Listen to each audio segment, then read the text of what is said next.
সিনজিংকে নিয়ে আদির কাছে এসে রকেটের সব সত্যিটা বলে দিল আনন্দী। হ্যাঁ বন্ধুরা, এমনটাই দেখা যাবে। তাই সম্পূর্ণ জানতে ভিডিওটিতে লাইক দিয়ে চ্যানেলটি সাবস্ক্রাইব করে দেখতে থাকুন। গল্পের শুরুতে দেখা যাবে আনন্দী রুমের মধ্যে আগুন লাগালেই তখন সিকিউরিটিরা এসে সেই রুমটা খুলে বলতে থাকে, আগুনটা লাগলো কি করে? তখন আরেকটা সিকিউরিটি গার্ড বলতে থাকে, মেয়েটা কোথায়? এতক্ষণ তো চিৎকার শুনছিলাম, এখন কোথায় গেল মেয়েটা? তখনই আনন্দী সেখান থেকে বেরিয়ে চলে আসে। তখনই সিকিউরিটি গার্ড বলতে থাকে, ওই তো মেয়েটা পালাচ্ছে। তারপরে আনন্দীকে ওরা খুঁজতে থাকে। তখন আনন্দী এদিক ওদিক পালাতে থাকে। ওইদিকে দেখা যাবে নন্দিনী আর সুপায়ন। তখন নন্দিনী সুপায়নকে বলতে থাকে, সুপায়ন, বেশি দিন কিন্তু আনন্দীকে এখানে রাখা যাবে না। আনন্দী তোমাকে দেখতে পেয়েছিল? তখন সুপায়ন বলে, না না ম্যাডাম, ও আমাকে দেখেনি। কারণ ওকে তো আমি পিছনে তাকানোর সুযোগটাই দেইনি। আমি হঠাৎ করে দেখি যে ও আমাদের সে রুমের মধ্যে ঢুকে গোয়েন্দাগিরি করছিল। তখনই তো পিছন থেকে এমন এক বাড়ি মারি যে পিছনে আর তাকানোরই সুযোগ পায়নি, সাথে সাথে অজ্ঞান হয়ে গেছে। আর ব্যাস, ওকে আটকে দেই।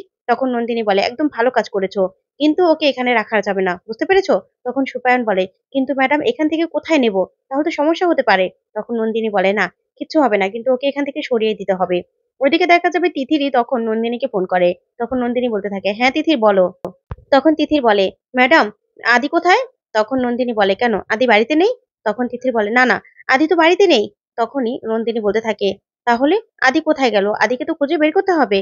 তখন তিথির বলে, কখন ম্যাডাম? একটু পরে সন্ধ্যে বেলাই তো আমার আর আদির বিয়ে। আর আপনি তো জানেন আদি বিয়েটা করতে চাইছিল না। তাহলে এখন কি করব? কি করে মাথাটা ঠান্ডা রাখবো? তখন নন্দিনী বলে, তিথির জানি, সবটা জানি, তবে এই বিয়েটা না তীরে এসে তোরই আমি ডুবতে দেবো না। এই বিয়েটা তোমার সাথে আদির হবেই, তুমি একদম চিন্তা করবে না।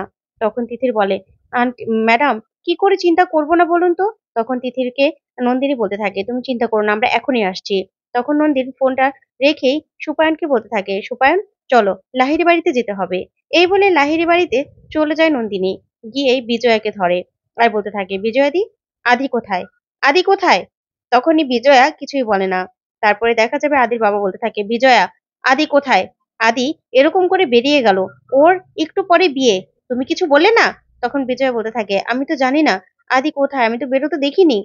ঠিক তখনই তনুশ্রী বলতে থাকে, জেঠুমনি, বড় মা তো ভালো মতো কিছু জানতো না। তখন এই কথাতেই আদির বাবা রেগে যায় আর বলতে থাকে, এখানে সমস্যা হলো একজনকে কিছু জিজ্ঞাসা করলে সবাই উত্তর দিতে থাকে। তখনই বিজয় বলতে থাকে, ওদের কিছু বলো না, ওদের না কোনো দোষ নেই।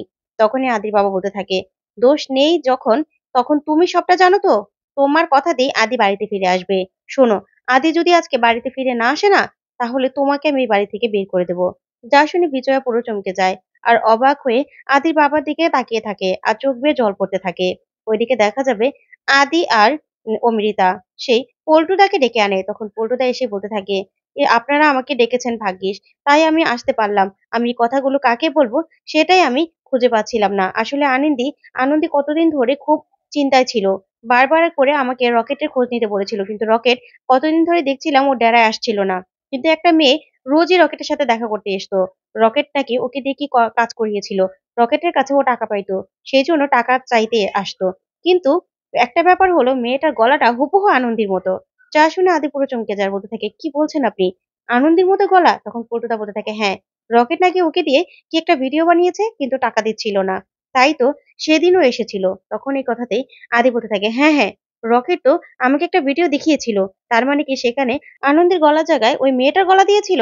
তখন পল্টুদা বলতে থাকে, হতে পারে, হতে পারে ওই মেয়েটার নাম সিনজিং।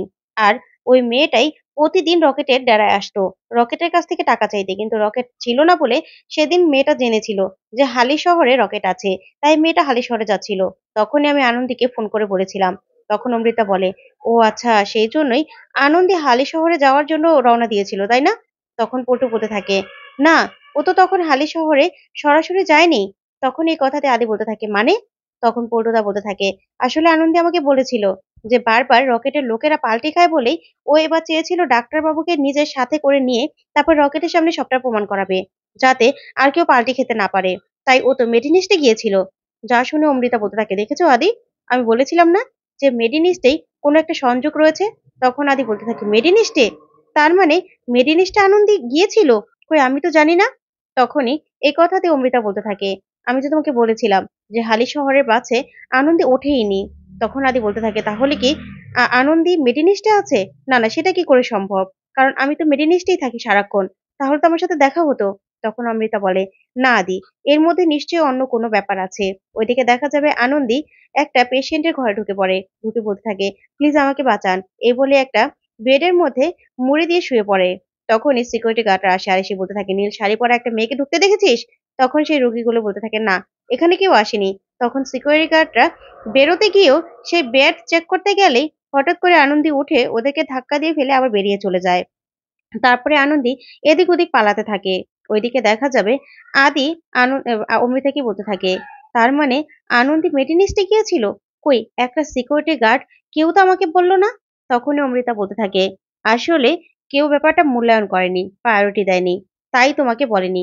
তখন এই কথাতে আদি বলতে থাকে, আশ্চর্য, ঠাম্মি হসপিটালে ভর্তি, আমাকে প্রায় সারাক্ষণই ঠাম্মির কাছে থাকতে হয়, অথচ আনন্দী সেখানে গিয়েছিল আমি জানতেই পারলাম না। তখন অমৃতা বলে, আমার মনে হচ্ছে আদি, সেখানে কোনো একটা সূত্র রয়েছে, কিছু তো একটা ব্যাপার রয়েছে, না হলে আনন্দী হঠাৎ করে কোথায় চলে গেল? তখন আদি বলতে থাকে, সেটাই তো, আনন্দী হঠাৎ করে কোথায় চলে গেল, তার মানে মেডিনিস্টে যেতে হবে। তারপরে অমৃতা পল্টুদাকে বলতে থাকে, আচ্ছা, এই যে সিনজিং মেয়েটা, ওর কোনো ওর কোনো ডিটেলস আছে আপনার কাছে? তখন পল্টু বলে, ডিটেলস মানে? তখন আদি বলে, ওর ছবি বা কিছু, ওকে চেনার জন্য। তখন পল্টু বলতে থাকে, হ্যাঁ, এই মেয়েটার ছবি আছে আমার কাছে। তখন এই ছবি দেখালে আদি বলতে থাকে, ও মাই গড, ওকে তো আমি চিনি। আসলে হালিশহর যেদিন আমরা গিয়েছিলাম, সেদিন এই মেয়েটাও অনেক জায়গায় ইনজুরি হয়েছিল, তাই ও তো মেডিনিস্টেই ভর্তি ছিল, ইনফ্যাক্ট এখনো মেডিনিস্টেই আছে। তখন অমৃতা বলতে থাকে, তাহলে তো ওর কাছে যেতে হবে, তার মানে ওর কাছে গেলেই আনন্দের খোঁজ পাওয়া যাবে। তখন এই কথাতে আদি বলতে থাকে, হ্যাঁ, তাহলে চলুন, এখনই যেতে হবে। ওইদিকে দেখা যাবে আনন্দী ঘুরতে ঘুরতে একটা বেডের পেশেন্টের ঘরে চলে যায়, কেবিনে চলে যায়। তখনই পেশেন্ট আনন্দীকে বলতে থাকে, কি হয়েছে তোমার, তুমি এরকম করে হাঁপাচ্ছ কেন, এখানে বসো।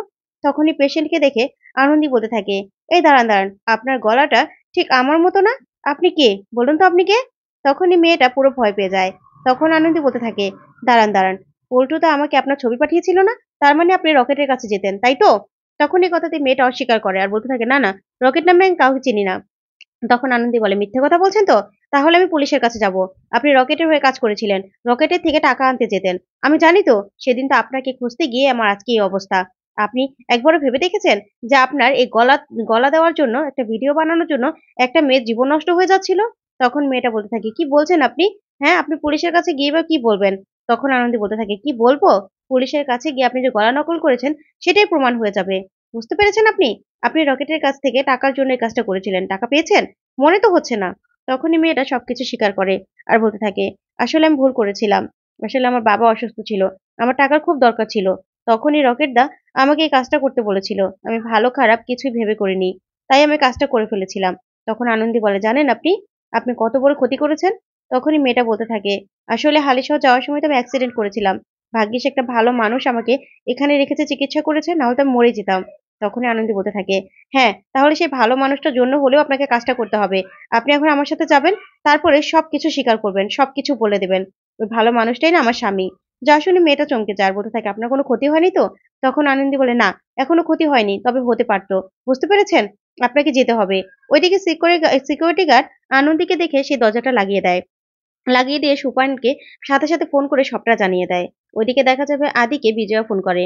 ফোন করে বলতে থাকে, আদি, তুই এখনই বাড়িতে আসবি। তখন আদি বলতে থাকে, মা তুমি কি বলছো, এখানে অনেক বড় একটা লিক পেয়েছি, আমাকে যেতে হবে।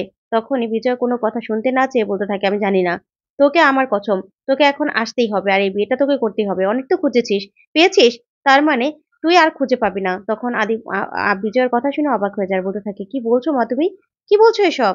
তখনই বিজয়া নিজের মাথার দিব্যি দিয়ে ফোনটা রেখে দেয়। তখন আদি অবাক হয়ে যায়। তখনই অমৃতা বলতে থাকে, আদি কি হয়েছে, আন্টি কোন জায়গা থেকে বলছে কথাগুলো, বুঝতে পেরেছো? আন্টিও নিশ্চয়ই চাপে আছে, তুমি যাও, আমি সবটা দেখে নিচ্ছি। তখন আদি বলে, অমৃতা, তোমার ভরসায় কিন্তু আমি গেলাম, তুমি কিন্তু সবটা